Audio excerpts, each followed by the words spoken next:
সীসা তামাকে গরম করে জাহান্নামের আগুন দিয়ে জাল দিয়ে তার কানের মধ্যে ঢেলে দেওয়া হবে। এই সীসা তার পুরা শরীরটাকে জলে জর্জরিত করে দেবে। এটা হচ্ছে অন্য মানুষের গোপন কথা শোনার শাস্তি। আল মুহাজিরু মান হাজারা মান আল্লাহু আনহু হাযা লাফজুল বুখারী ওয়াল মুসলিম ক্বালা ইন্না সাআলা নবী সাল্লাল্লাহু আলাইহি ওয়াসাল্লাম আইয়ুল মুসলিমিনা খায়র ক্বালা রাসূলুল্লাহ সাল্লাল্লাহু আলাইহি ওয়াসাল্লাম আল মুসলিমু মান সালিমাল মুসলিমুনা মিন লিসানিহি ওয়া ইয়াদিহি। বুখারী এবং মুসলিম। বুখারীর মধ্যে রয়েছে 9 নম্বর হাদিস, মুসলিমের মধ্যে রয়েছে 68 নম্বর হাদিস। আন আব্দুল্লাহ ইবনে ওমর রাদিয়াল্লাহু তাআলা আনহুমা থেকে হাদিসটি বর্ণিত। রাসূল সাল্লাল্লাহু আলাইহি ওয়াসাল্লাম বলেন, আল মুসলিমু মান সালিমাল মুসলিমুনা মিন লিসানিহি ওয়া ইয়াদিহি। সেই প্রকৃত মুসলমান যার হাত এবং মুখ হইতে আরেক মুসলমান নিরাপদে আছে। সে প্রকৃত মুসলমান যার হাত এবং মুখ হইতে আরেক মুসলমান নিরাপদে আছে। আজকে দেখা যায় আমার ঘরের পাশের ঘর ভাইকে আমি ভয় পাচ্ছি, তার হাতকে ভয় পাচ্ছি, তার মুখকে ভয় পাচ্ছি।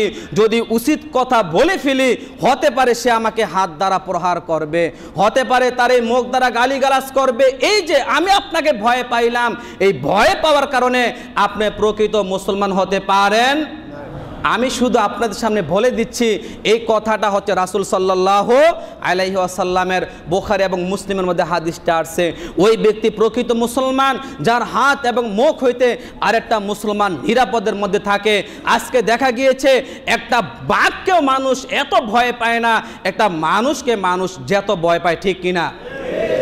এই মুখ দ্বারা আমরা একজনে আরেকজনের সাথে ঝগড়া লাগিয়ে দিচ্ছি, গীবত করতেছি, পরনিন্দা করতেছি। অথচ গীবত পরনিন্দা সম্পর্কে আবু হুরায়রা রাদিয়াল্লাহু তাআলা আন থেকে বর্ণিত রাসূল আকরাম সাল্লাল্লাহু আলাইহি ওয়াসাল্লাম বলেন, কাল কিয়ামতের ময়দানে সর্বনিকৃষ্ট সবচাইতে নিকৃষ্ট ব্যক্তি হবে যে ব্যক্তি দুনিয়াতে মুখ ছিল দুইটা। কিয়ামতের ময়দানের সর্বনিকৃষ্ট ওই ব্যক্তি যে ব্যক্তি দুনিয়াতে মুখ থাকবে দুইটা।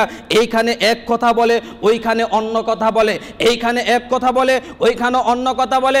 আনাস রাদিয়াল্লাহু তাআলা আন থেকে বর্ণিত রাসূল আকরাম সাল্লাল্লাহু আলাইহি ওয়াসাল্লাম বলেন, কাল কিয়ামতের ময়দানে যে ব্যক্তির মুখ এই দুনিয়াতে দুইটা ছিল, যেই ব্যক্তির মুখ এই দুনিয়াতে দুইটা ছিল, ওই ব্যক্তিকে কাল কিয়ামতের ময়দানে আগুনের দুইটা জিহ্বা পরিয়ে দেওয়া হবে। বলেন না নাউজুবিল্লাহ।